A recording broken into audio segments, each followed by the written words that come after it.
now entering the Horror Sanctum.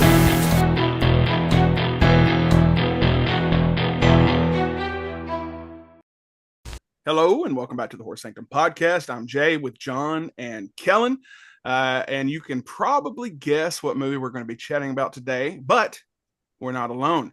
Coming to camp with us is none other than artist Will Carsola. Will is the co-creator of Mr. Pickles, which was on Adult Swim, which is my shirt. You can see it in his background, as well as creative director at Liquid Death. Also something here on my desk. Murder Your Thirst, Drink Liquid Death Water is fantastic. Will, thank you so much for joining us, and welcome to the Sanctum. Thanks for having me. Yeah. I've been a fan of Liquid Death for a long time. It's everywhere now. So Mazel Tov, congratulations. And I absolutely love Mr. Pickles. Mr. Pickles is a demonic dog that was on Adult Swim. 3 or 4 seasons did it last? We did 3 seasons, and then in the first episode of the 4th season, we kind of switched it into a spin-off, which is Mom and Amy Sheriff. So then we did 2 seasons of that. But there's 5 seasons total of the it's a lot of fun. I found you on Instagram, so I was excited to chat with you because I was a fan of the things that I know that you've done. I'm like, you should come on the show. So with all our guests, we ask them to pick a movie. One of your movies was Friday 13th, so naturally that's where we're going to go because it is Friday 13th. But before we dive into that, just a little bit about you. How did you get involved with Liquid Death? I'm curious on that. Yeah, so the story with that is basically Mike, who started Liquid Death. He's the founder and CEO. He watched Mr. Pickles one night and was like, I did not know things like this could be on TV. And he reached out to me, sent me a message on Instagram, actually, and was like, hey, I'm starting this thing called Liquid Death. Wanted to see if you want to work with me on it. And then I met with him, and, the main thing the first thing he asked of me was to help him kind of find the visuals to go with Liquid Death. So the first thing I did was the Liquid Death skull, which was actually just going to be a t-shirt design. That's what I was drawing it for. Sent it to Mike, and then he put it on the can. So that was pretty cool. And then the second thing I did was I drew Murder Man, the guy with the head and the axe who murders with thirst. So that's I noticed one of those things where I was watching Mr. Pickles and then I was seeing Liquid Death. I'm like, those look so similar. So you can definitely tell. So one more question before we dive into Friday 13th. Mr. Pickles, I love it. I don't know how many people out there have actually seen it. How did that come to fruition? Yeah, so I made a little animated short called Scumbags and based an idea of a show around that. Me and Dave Stewart, who co-created Mr. Pickles with me, we came up with a pilot story based around that. We pitched that to Adult Swim along with a live action idea. They liked the animated stuff that I was doing back then, but they didn't want that show. They wanted something else. So they said, give us five ideas. It can be like a sentence or 2 long. And Dave and I had this process where we would do a write-off where we just 10, 20 minutes at a time, just write a bunch of dumb ideas just to try and make each other laugh. It takes the pressure off. And sometimes there's a nugget in there. One of those was one that I wrote about Mr. Pickles, and it was basically a Lassie parody. And that's when they picked. So then we just kind of developed it little by little, and yeah, it was fun. Yeah, I agree with what he said. His name was Mike. Like, he didn't know things like this could be on TV. I can totally see where he's coming from on that, but it is probably top 5, top 10 favorite Adult Swim shows of all time. I thoroughly enjoyed it. Man. So again, thanks. So let's go ahead and head over to Camp Crystal Lake. Friday 13th. It's the original. This is the original slasher in the way that we know it. I know people talk about Black Christmas, Halloween, Psycho, all those things. They are slashers. Halloween is the idea of the slasher, but this is the original revenge slasher. And what that means is, the idea of you hurt or killed somebody that I loved and you're going to pay. And this story is going to unravel. And by the end of the movie, you're going to figure out why I'm the killer, like what this means, right? And I think that's really the blueprint of slasher movies is it's personal. It's about revenge. Oddly enough, the one that is not about that is Halloween, right? Even though that's the original, it's random, right? It goes against that, so it's kind of interesting. Yeah, I love this movie. Loved it since I was forever and ever.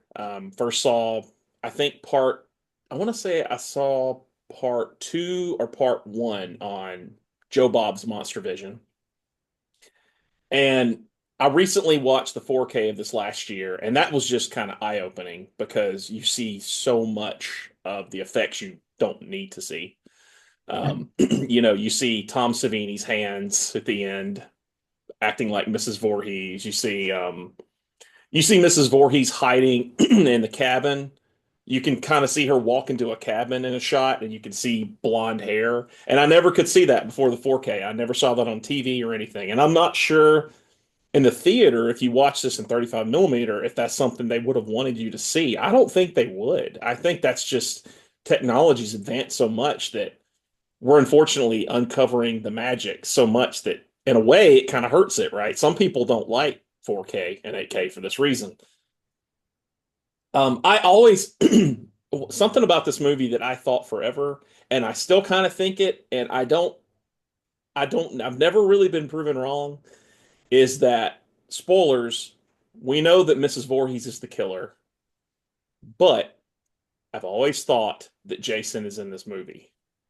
And I don't mean at the end as a kid. I mean, I've always thought that Jason helped her kill these people in this movie. Just because there's certain things in this movie that just to me, it feels like there's two killers. It feels like there's a man and a woman. And the ending when Jason pops out of the water, there's so many ways to interpret that. That could be like a dream sequence. That could be her imagining it. I mean, the fact that even the cop is like, there was no boy. I still kind of think Jason was in this movie. I don't know. No one will ever admit that, but I feel like there's something there to that. Plus the fact that the second one is only like a year or two later. Jason's an adult. Jason was obviously there. Like, what's he doing? He's not just watching. I mean, he didn't go from mongoloid 10-year-old to grown man in a year, right? Right. Did we ask Ari that when we talked to him? I don't know. We We'll might have to go back and check. We interviewed Ari Lehman a few episodes back, friend of the show. I've booked his band several times. I don't know if we asked him that or not, but we definitely should next time we talk to him. See what he thinks. I'm sure, we know what he likes to do. He might have some crazy ideas. Oh yeah. It's too. Yeah, it's I watched a bunch of the early ones recently, and it was like, oh, he's a lot older. He's been eating good, but I think it's just like, it's just you got to give it a pass, like maybe later, but it's still the '80s somehow. Yeah, and like by the third one, he's got traps. He's like huge, muscular. I think, this one is my favorite because the atmosphere, the music, it's creepy. There's something about the story that I like this one because they don't know what's happening, right? None of the characters knows what's happening. Sure, Crazy Ralph says there's a death curse, but none of them know that there's this killer on the loose. And by the end of it, Alice has no idea what's happening until she's got to face Miss Voorhees, and it's too late. She's got to fight her. Like it's unfortunately, it's just like Halloween. They've gotten to this point where it's unavoidable. And I really love that because it's like, I mean, in a way, aside from some of the, deaths and stuff, that could really happen, right? If you found yourself in that scenario, you could be in a life or death situation and not even know it. And then all these people around you are dead, and you're like, oh shit, I didn't even know this was going to happen. The camera work is great. The beginning opening when she kills the counselors in the 50s, that's really innovative for that time. The way that camera moved and the way it was like following them. I watched that again and I was like, wow, they were really doing some cool shit for this movie for 1980. A lot of people, and I don't know why, but a lot of people seem to look at this series and think that the series is good, but this movie is not that great. And I say, bullshit. This movie is fucking awesome. It's a classic. It's one of the best horror movies ever made. I don't understand why people hate on this movie. I love it, everything about it. So yeah, I'm curious to see what you guys think. So, Will, tell us why this was one of your picks. Like, what's your connection to this movie? You obviously hate it, which is why you picked it, right? Yeah, I mean, this was a very influential movie for me when I was young. we didn't have cable when I was growing up, and we weren't able to watch movies like this. But at my friend's house, we could watch like Hellraiser and Friday the 13th. And this is these movies like really struck a chord with me. Yeah, I grew up in Virginia in a lot of woods, and so just out of pure boredom, and I also loved the woods. I would just wander around the woods by myself or with friends as a kid. And after watching these Friday the 13th movies, I found that the woods are both beautiful and terrifying, because I'd be out like playing by the creek or whatever, and sun's starting to go down, time to find my way back home. And then I would imagine that like Jason Voorhees is behind me. And it was like the first thing, maybe I was like one of the first things I was afraid of when I was young. And even in Mr. Pickles season 1, there's an episode, the Cheese Man episode. I think it's actually called Camping, but it's about the Cheese Man. It's very much inspired by Friday the 13th. And even, what's his name, Ralph, you mentioned, the like crazy old man. He inspired the crazy old man in that episode, who keeps saying something like, I think I even did his voice. He's like, I know something that you don't know, trying to, in a warning kind of fashion. And at the end, it just turns out what he knows that they don't know is that he's a virgin. Mr. Pickles kills him, of course. But yeah, I mean, Friday the 13th, it's like the go-to slasher for me.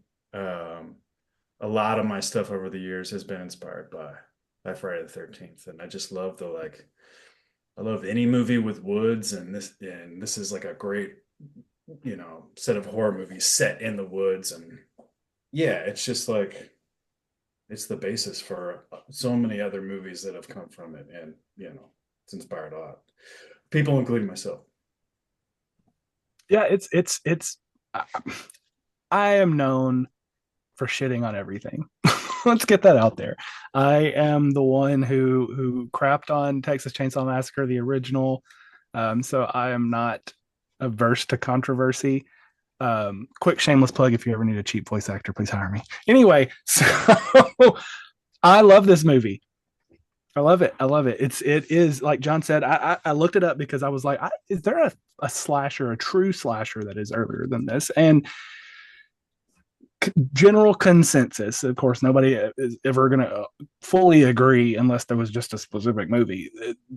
It's all over the place, but the general consensus is Halloween. Halloween is the first slasher film. I agree with John. This is the first revenge slasher. This is the one that set the bar for all movies that came after.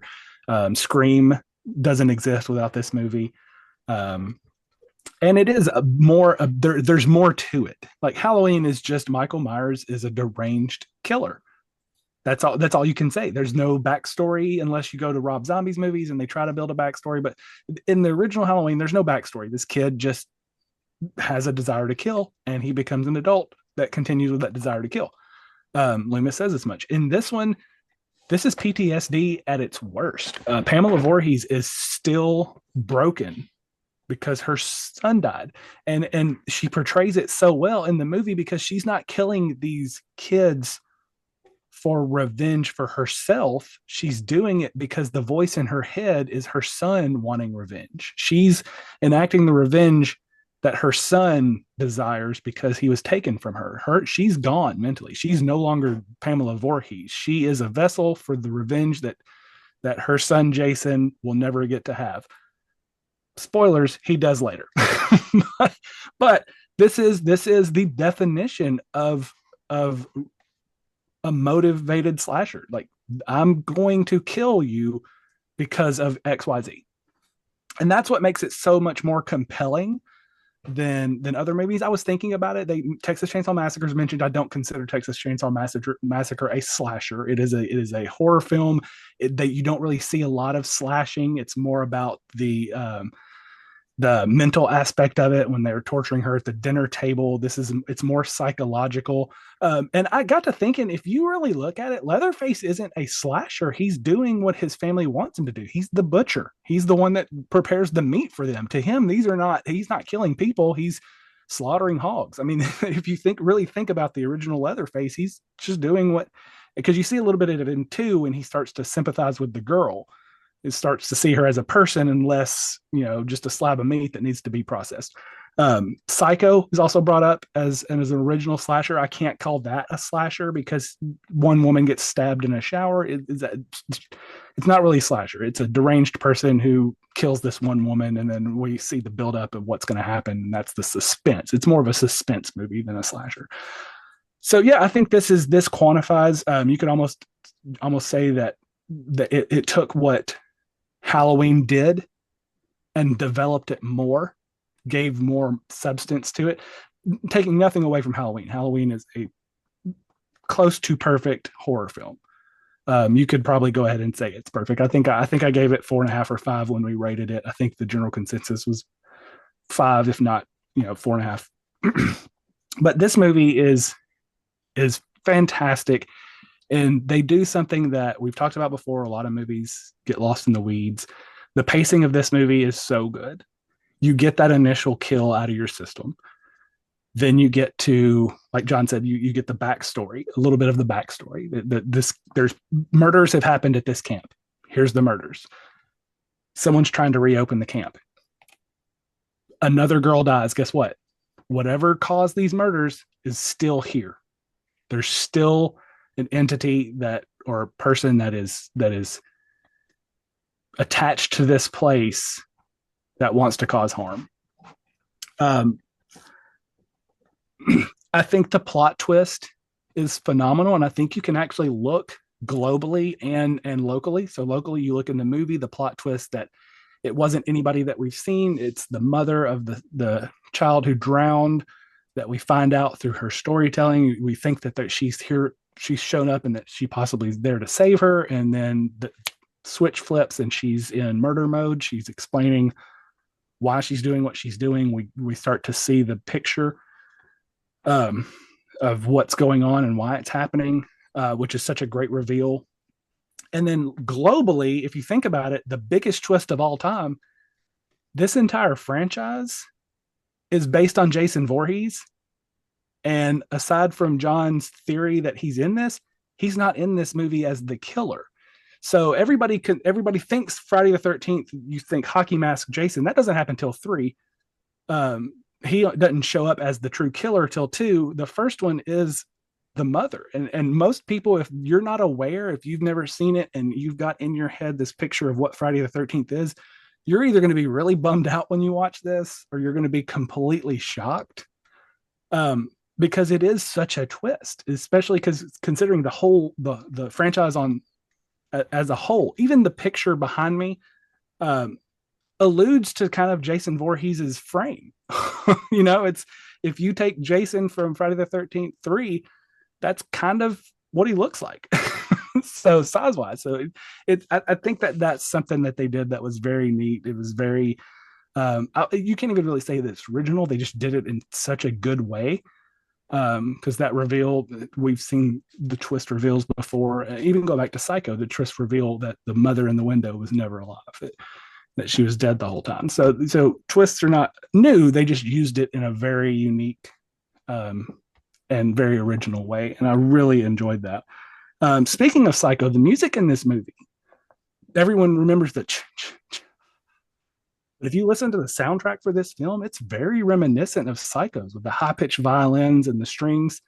A lot of those scenes kind of build the tension with the music, which is something I've talked about before. When you can use music to build the tension, you're doing cinema right. The music should complement the movie. We've watched other movies where the music just kind of takes you out of the scenes. But this one, it helps to build that tension in between scenes where there's not really much tension, or you think that something's coming, but it's not quite there yet. This, if I'm not mistaken, this was Kevin Bacon's first film. It's funny that he had the career that he had. Kevin Bacon's a fantastic actor and even more fantastic human. Him and his wife are adorable. If you don't follow him on Instagram, you should. He's amazing. But he's not in this movie very much at all. And you can kind of allude to him starting the trope of, if you have sex in a slasher film, you're going to die. Because they did it, and as soon as it was over, he gets that arrow through the throat. Which the special effects for that, good. I'm assuming Tom Savini did that. That was phenomenal. Watching the skin push up before it finally breaks through. It wasn't super quick, real hard to watch. There's certain scenes, Pet Cemetery with the ankle cut. This too, when you see that finally break through the skin, but just heebie-jeebies. But everything about this movie works. It's the right amount of time staying at Camp Crystal Lake where it doesn't overstay its welcome.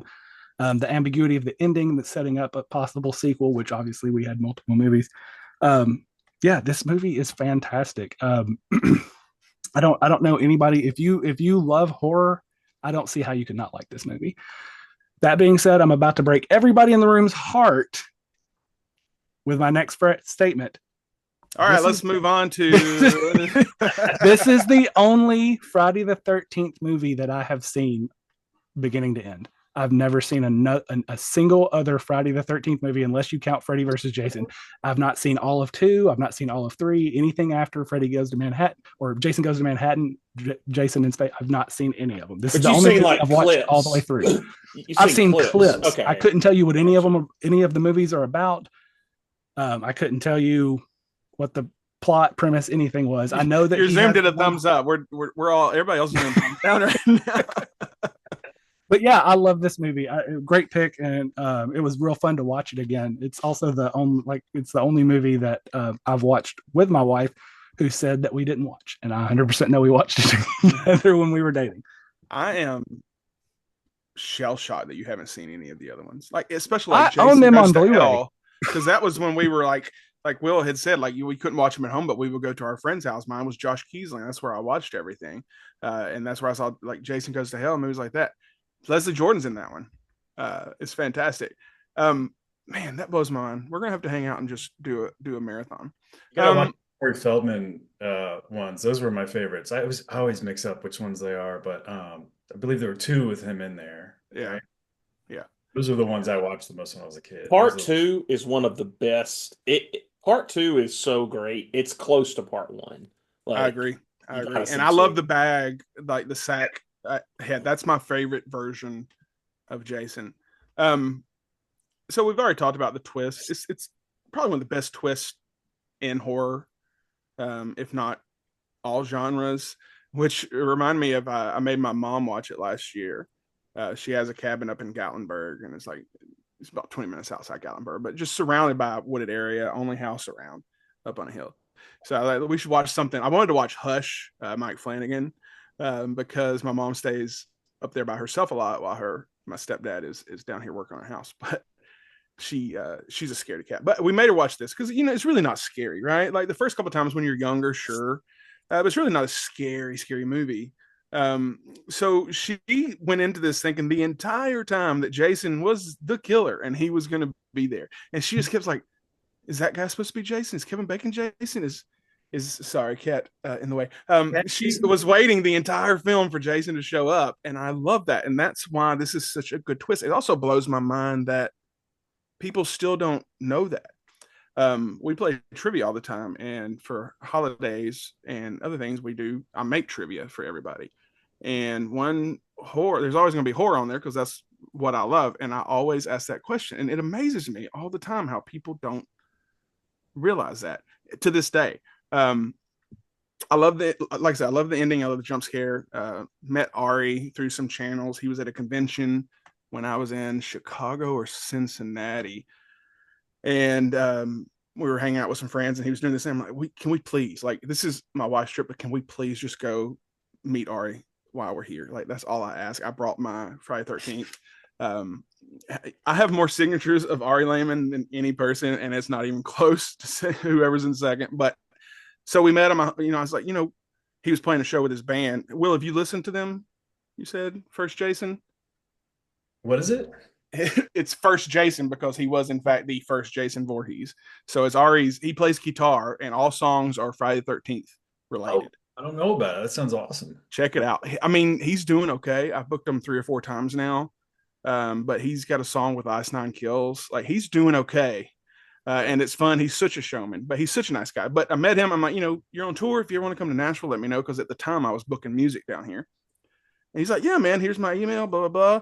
Sign some things for free. I'm like, oh shit, like this is nice. So that turned into the podcast, got him on the podcast, but he told us a lot of good behind the scenes stories. So if you're listening to this now, go back and find the Ari Lehman interview, and let us know if we asked him if there were multiple killers or not. It was a little blotchy because he was in his tour bus or van or whatever, Corolla, whatever it was. But I digress.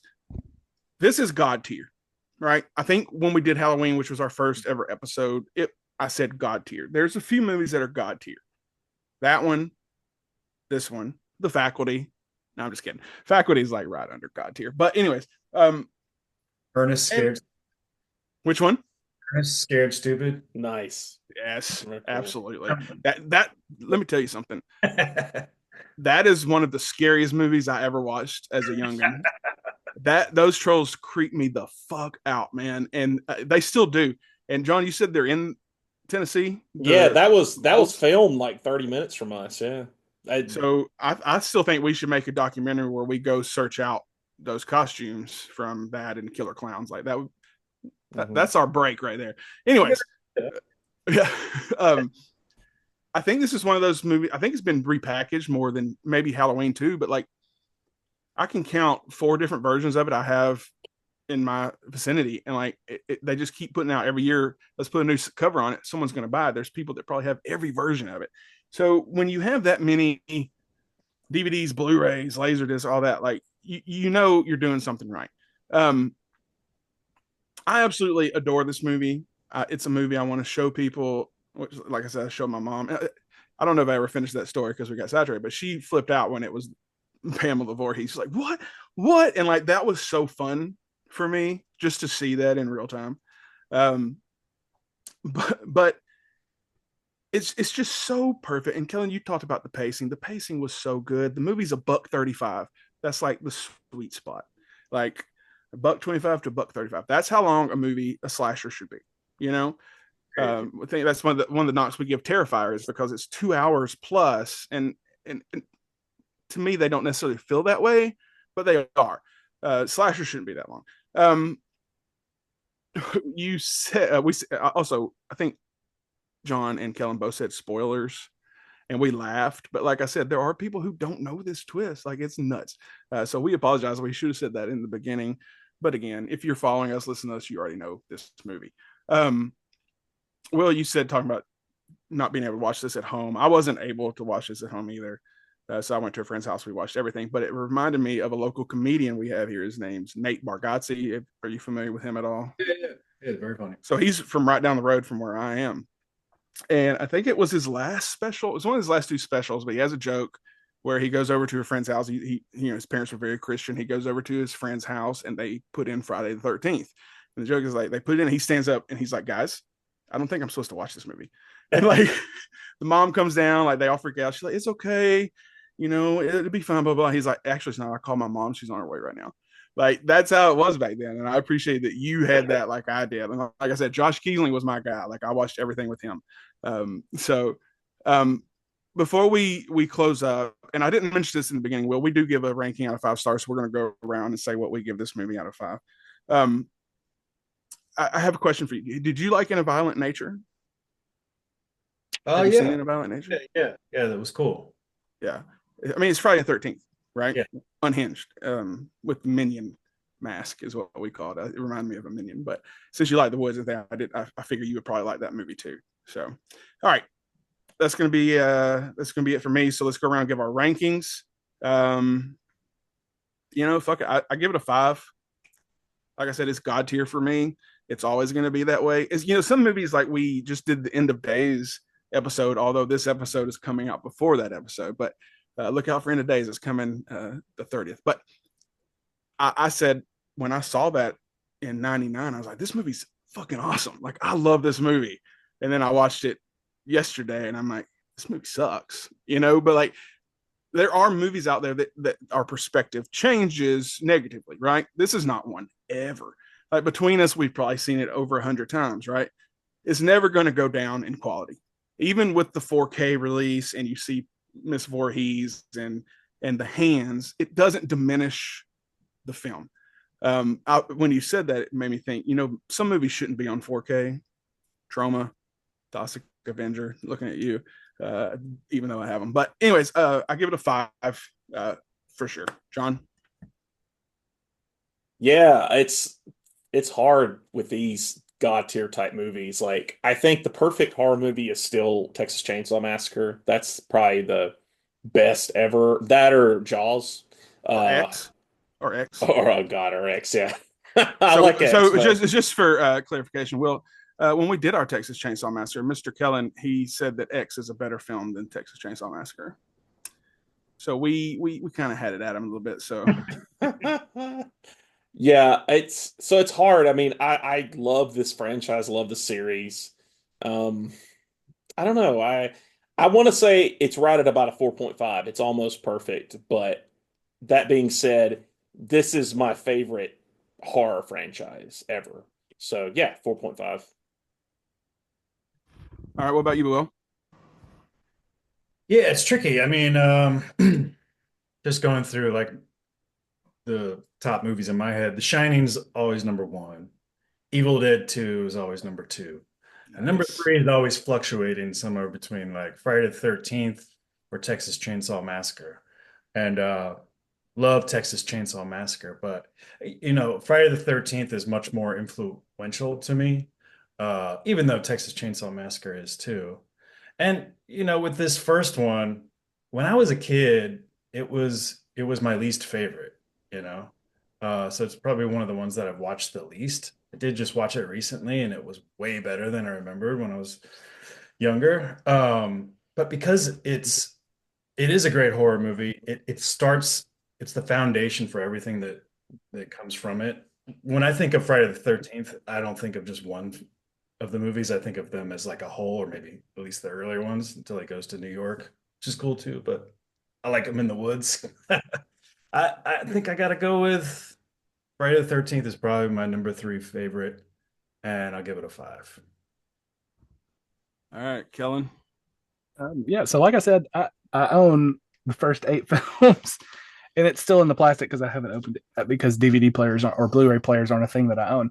Um, so yeah, I love this movie. I watched it again, and my history watching things a second, third, whatever time tends to diminish it, but it doesn't. This movie is right up there with any of the other rewatchable horror films. I don't personally think it's as good as Halloween. I think Halloween has a greater rewatchability for me, just because I like that story with Dr. Loomis trying to hunt down his patient.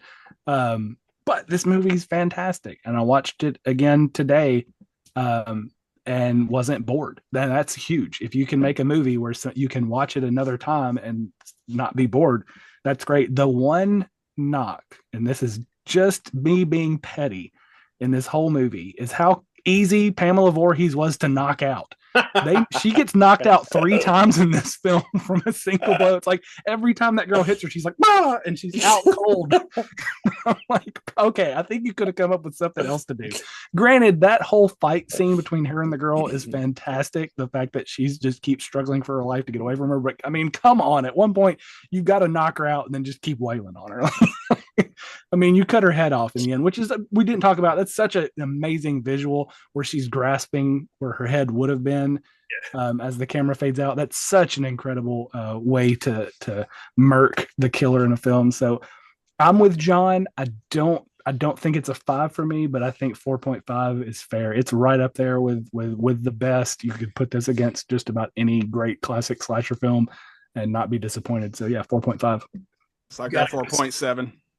So you're right. I think I like Halloween better too, just because that's what I watched the most as a kid. That's always been one of my top horror films. Shining is definitely up there as well. That was a good call.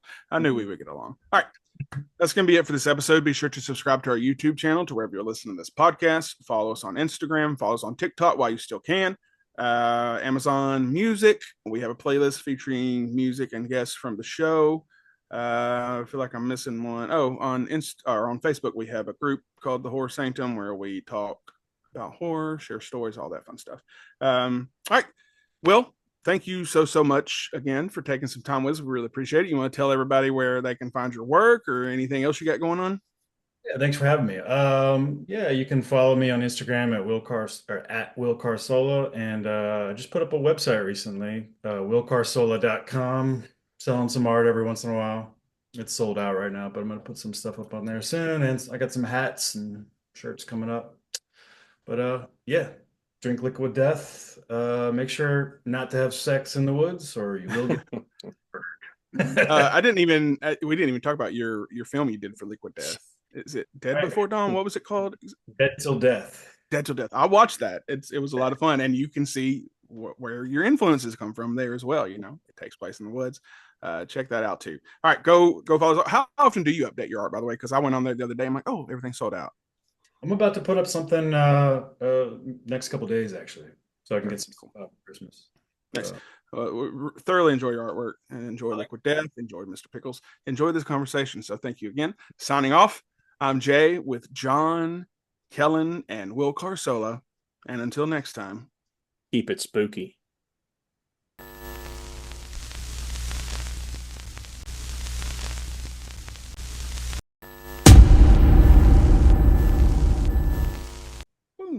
Thank you so much, dude. That was great. It's awesome. So like, obviously, you know when this is going to drop, and we'll tag you and share it. I make reels and everything, so you'll get a couple tags from us. I'll repost it and all that. This is fun. I'm down to do it again sometime. Yeah, Did you have a good time? Yeah. I've never seen The Shining, so how about now? No. How about now? No, don't do it. Don't do it. God damn it. No.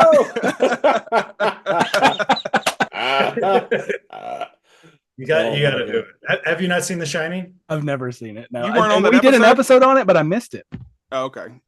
We had her name's Lena Scissorhands from the band Infected Rain. Mm-hmm. She came on. That's her favorite movie. She came on. We talked about that.